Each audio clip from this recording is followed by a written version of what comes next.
हिंदई सिंध में रहंदड़ समूरनि दोस्तनि खे लर्न विथ जीव जी फिक्स चैनल ते भलीकार इन उम्मीद सां त तव्हां सभु खैरियत सां हूंदा। जीअं त अॼु सिंधी 9वीं क्लास जो सबक़ु 9 ऐं 10 पाण पढ़ंदासीं, जंहिंमें असीं ॿ अहम जेके शाइर आहिनि ऐं उनखां अलावा नसर निगार आहिनि, मज़मून निगार आहिनि, उन्हनि जे बारे में पढ़ंदासीं ऐं हिकिड़ो हिसो तशबीह वारो जेको ग्रामर जो आहे उनखे ॾिसंदासीं। सो लेखराज किशनचंद अज़ीज़। हाँ किशनचंद अज़ीज़ जो जन्म 1897 ईस्वी में थियो। सवाल अची सके तो त लेखराज किशनचंद अज़ीज़ जो जन्म कॾहिं थियो, त इन जो सही जवाब थींदो 1897 ईस्वी।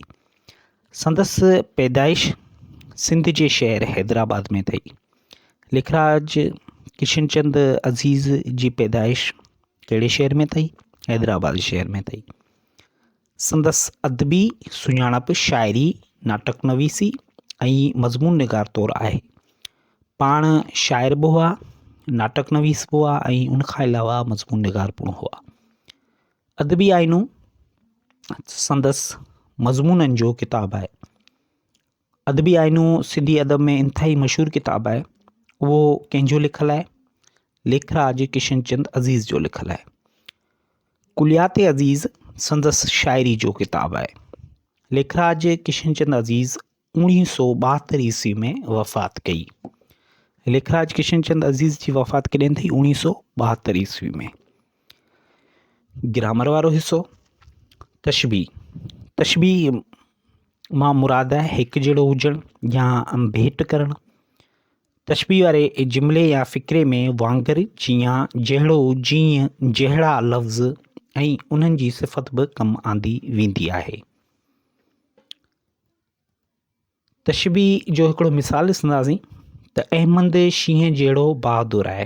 हाणे हिन में तव्हां नोट कयो त सभ खां पहिरीं ॾिसंदा त जहिड़ो लफ़्ज़ इस्तेमालु थियल आहे।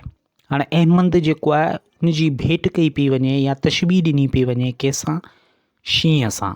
ऐं इहो सिफ़त कहिड़ी पियो ॾेखारे? बहादुरी वारी पियो ॾेखारे। परमानंद मेवाराम।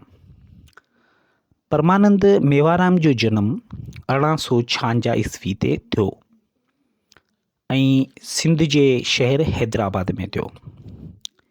हैदराबाद में हर 15 ॾींहं हिकु अख़बार जोत जे नाले सां शाया कंदो हो। जोत अख़बार कंहिं शाया कई? परमानंद मेवाराम। उहे मज़मून, हाणे मज़मून हिते कहिड़ा जेके जोत अख़बार में पाण लिखंदो हो उहे मज़मून गॾु करे गुलफुल जे नाले पहिरियों हिसो नवंबर 1925 ऐं ॿियो हिसो डिसंबर 1935 ईस्वी में छपाए पधिरो कयो या पधिरा कया। हाणे जोत अख़बार में जेके मज़मून ईंदा हुआ उन्हनि खे हिन सहेड़े गुलफुल नाले हिकु मजमुए में ॾिना त उनखे जेको आहे गुलफुल जो नालो रखी। हाणे सवाल हीअं बि अची सघे थो त गुलफुल में कंहिंजा मज़मून आहिनि? परमानंद मेवाराम जा। ऐं गुलफुल में जेके मज़मून आहिनि उहे किथां खया विया? त उहे जोत अख़बार मां खया विया। पाण परमानंद मेवाराम 1968 ईस्वी में लाॾाणो करे वियो। संदसि क़बर हैदराबाद जे गोरा क़ब्रिस्तान में आहे। परमानंद मेवाराम जी क़बर किथे आहे? गोरा क़ब्रिस्तान में आहे। ऐं पाण कॾहिं वफ़ात कई? 1968 ईस्वी में वफ़ात कई।